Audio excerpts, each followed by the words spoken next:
sou a professora Cleane e vou lecionar a disciplina de artes para o 7º ano do Colégio Emaús.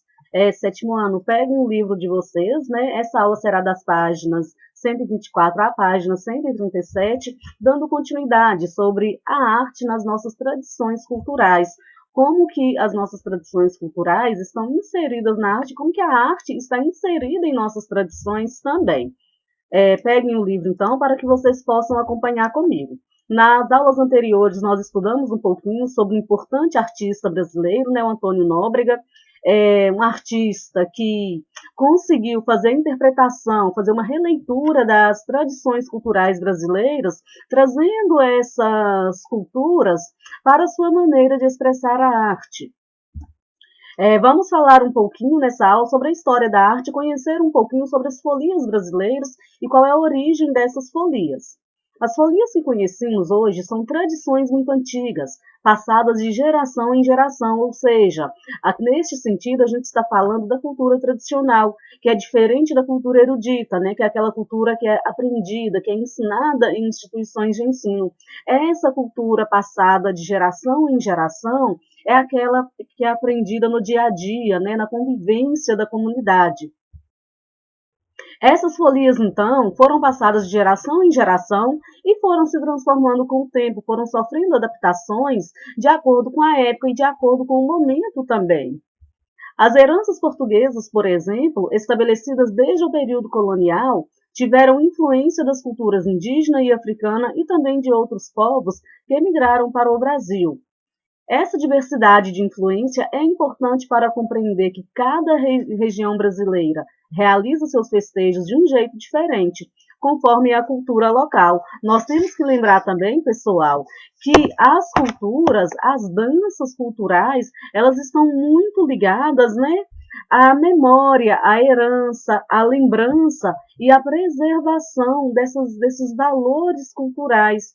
E estão relacionados também com as características da região. E toda essa diversidade cultural do Brasil reflete nas várias formas de festejar e de acordo, como já foi dito, com cada região. Cada região possui a sua característica e cada região vai expressar a festividade de alguma maneira. Vamos começar falando um pouquinho sobre o ciclo carnavalesco, que é uma festa tradicional muito antiga que ocorre em vários países do mundo, foi trazida aqui para o Brasil pelos europeus, né, e agregou elementos culturais indígenas e também africanos. Quando chegou aqui no Brasil, ela era denominada como entrudo, era uma folia, de certa maneira, um pouco mais violenta. As pessoas jogavam umas nas outras água, ovos, farinha e tinta, né? E devido ao formato desse tipo de folia, ela foi reprimida no século XIX, dando lugar a outras folias carnavalescas, reinventando essa maneira de fazer folia. Essa imagem aqui do Debré, ela representa como que era essa maneira de fazer festa, essa maneira de festejar, retratando aqui nesta imagem, nessa pintura, né, o intrudo, né? Observem aqui que ao lado tem um garoto com uma bomba d'água, do lado esquerdo da senhora que está com uma bacia de frutas na cabeça, um cesto de frutas na cabeça, tem outras pessoas pegando munições, né, para atingi-la. Então, esse tipo de comemoração ele foi reprimido e, a partir daí, novas maneiras de fazer folia, de festejar foram surgindo. Sempre lembrando, 7º ano, que a cultura brasileira é uma cultura muito diversa, é uma cultura muito vasta e que sofreu a influência de diversos povos.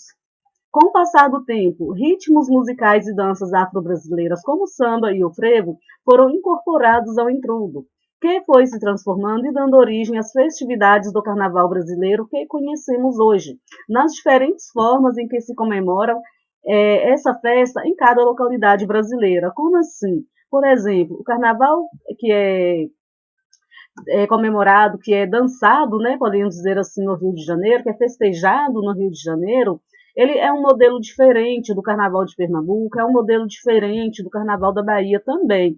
Então, em cada região, em cada estado, essas comemorações, esses festejos vão acontecer de acordo com a cultura e com a tradição do local. No Rio de Janeiro e em São Paulo, por exemplo, são comuns os grandes desfiles carnavalescos, em que escolas de samba disputam anualmente o título de melhor desfile, ou seja, no mês de fevereiro, né, ou também no mês de março, costuma acontecer o carnaval no mês de março. Essas escolas de samba, elas têm toda uma preparação que acontece ao longo de todo um ano, né, é um trabalho árduo, que as pessoas se dedicam, os figurinistas, os figuristas, os passistas, todas as pessoas envolvidas, né, possuem um engajamento muito grande nesse tipo de evento para que a escola de samba seja a vencedora. Nessa imagem aqui tem um exemplo da Escola de Samba Unidos da Major Gama durante um desfile no Carnaval em Corumbá, Mato Grosso do Sul. O Rio de Janeiro, aqui no Brasil, pode-se dizer que ele foi o berço das escolas de samba.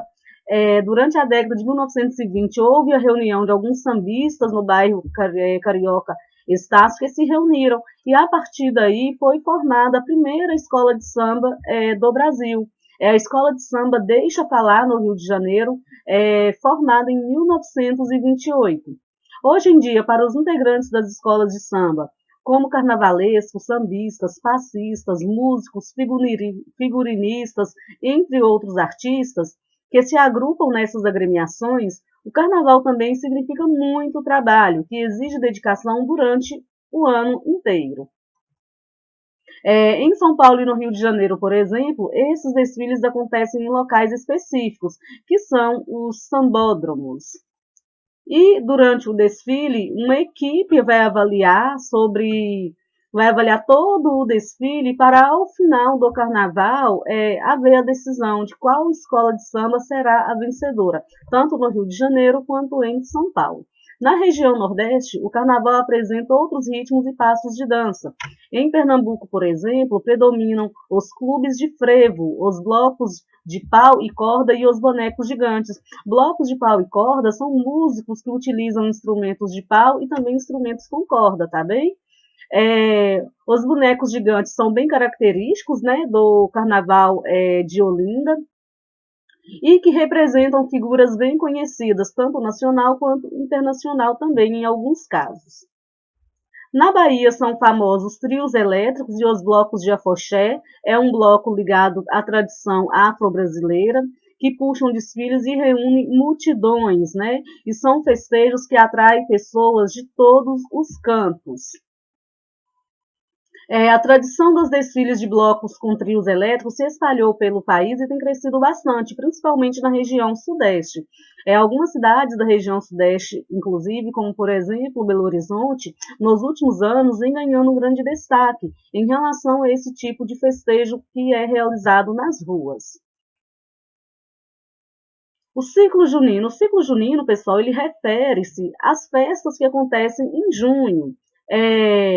A quadrilha, né, que é a famosa festa junina, é um exemplo desses festejos. A tradição de realizar festas durante o mês de junho também tem origem na Europa, na comemoração do solstício de verão. O solstício de verão na Europa, ele começa no dia 21 de junho, é quando inicia o solstício de inverno aqui no Brasil. E esta comemoração é para exaltar a fertilidade da terra e a expectativa pelas colheitas que virão. Aos poucos, essas celebrações elas foram incorporadas às tradições religiosas cristãs. No Brasil, essa tradição manteve-se no mês de junho, quando no hemisfério sul ocorre o solstício de inverno. O solstício de verão é um dia que marca o maior dia do ano, né? Um dia muito grande e uma noite mais curta. Já o solstício de inverno ocorre o contrário, a maior noite do ano e o menor dia. Então, essas comemorações que ocorrem durante o mês de junho, que são as festividades juninas, elas também são para homenagear santos como Santo Antônio, São João e também São Pedro. Costumam acontecer festejos em quermesses, né? Quermesse é um tipo de festa geralmente ligada a igrejas, com barracas similares às de uma feira, conforme a gente já presenciou, né? Acredito que todos vocês já foram também em feiras de festas juninas, e já viram como que são as barracas, com canjicão, cachorro-quente, né, dentre diversos outros tipos de alimentos. Os ritmos musicais regionais e as danças afro-brasileiras também foram incorporadas aos festejos juninos. Essas festas elas são diferentes de uma região para outra aqui no Brasil. Na região sudeste, por exemplo, predominam os sons da sanfona e da viola, e os participantes com roupas e chapéus caipiras, né, e roupas bem coloridas também. E o enredo da festa junina na região sudeste se inspira em um casamento na roça. Essa imagem aqui representa uma festa junina em Bueno Brandão, em Minas Gerais. No Nordeste, a cidade de Caruaru, em Pernambuco, e Campina Grande, na Paraíba, pessoal, reúne milhares de pessoas todos os anos, né? E competem para ver quem consegue o título de maior festa de São João do Brasil. O forró é o ritmo predominante nessas festas que acontecem na região Nordeste, festas juninas, tá bem? Aqui nós temos uma apresentação da quadrilha Fazenda Nordestina em São João, no Parque do Povo. No norte brasileiro, a grande festa do mês de junho é a do Bumba Meu Boi. Essa festa, o Festival Folclórico de Parintins, no Amazonas, realiza uma disputa entre dois grupos folclóricos, o Boi Garantido, que é representado pela cor vermelha, e o Boi Caprichoso pela cor azul. Nesses tipos de festejo, a gente observa todo o engajamento, né, toda a arte realizada na confecção das fantasias, alegorias e também das esculturas, que se destacam em Parintins e que também se tornou atração nos festejos carnavalescos. O ciclo natalino. O ciclo natalino refere às comemorações do mês de dezembro, que se estendem, em alguns casos, até o início de janeiro. As festividades de Natal comemoram o nascimento de Jesus e a visita que recebeu dos 3 reis magos. Um desses principais festejos do ciclo é a Folia de Reis, né, que costuma acontecer, a sua culminância costuma ser no dia 6 de janeiro, e acontece também em várias cidades brasileiras, principalmente no interior de Minas Gerais. Nesta imagem aqui está representando a Folia de Reis em Belo Horizonte, com 3 pessoas aqui representando os 3 reis magos. A marujada é outro festejo marcante do ciclo natalino. Acredita-se que no Brasil a marujada começou no litoral do Nordeste e ao longo do tempo foi levada para o restante do país.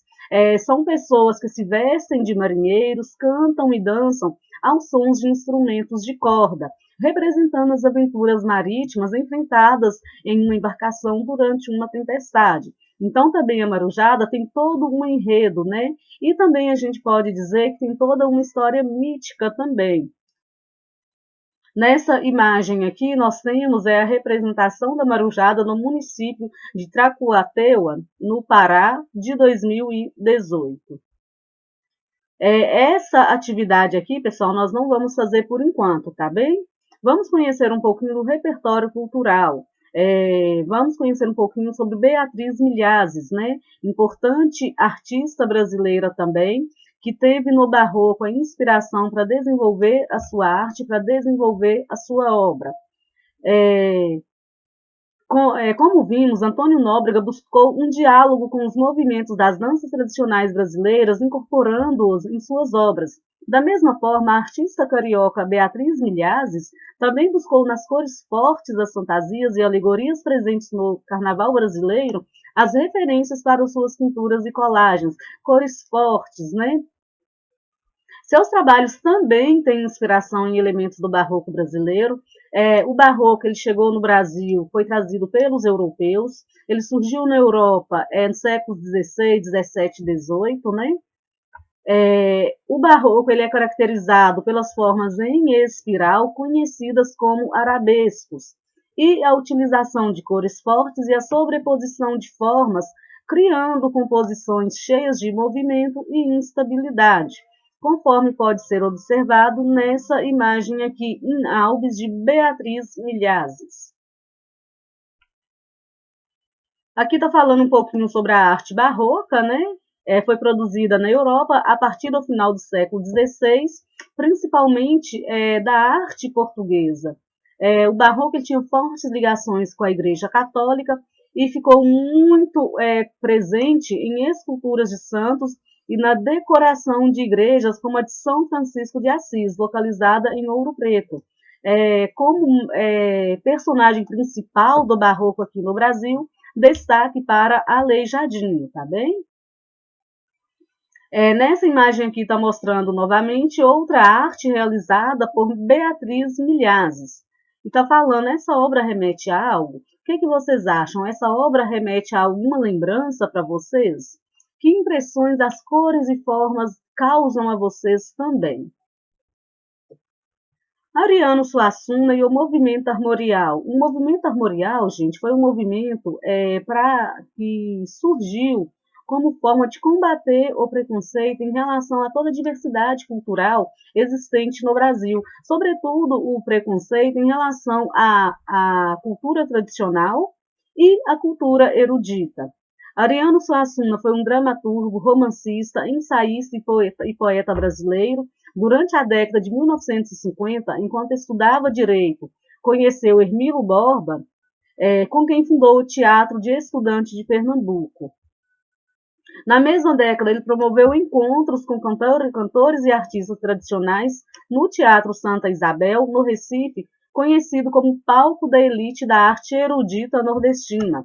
Esse conflito cultural entre artes tradicionais, que emerge das práticas cotidianas, do conhecimento diário, da vivência diária, e a arte erudita, que é fruto de estudos formais, atraiu fortes críticas para os encontros.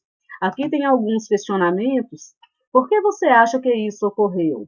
Esses questionamentos, essa crítica, qual a sua opinião a respeito? Provavelmente essa crítica aconteceu porque parte dessa sociedade desta época talvez considerasse como inferior a arte tradicional. Quando foi lançado oficialmente em 1970, com a realização do concerto Três Séculos de Música Nordestina, do barroco ao armorial, o movimento armorial passou a mobilizar artistas em diversas linguagens. Nessa imagem aqui tem a representação do espetáculo com orquestra armorial de câmara e também capa do disco Galope, de 1975, da Orquestra Armorial de Câmara. A gente tem que lembrar que Antônio Nóbrega ele foi fortemente influenciado por Ariano Suassuna.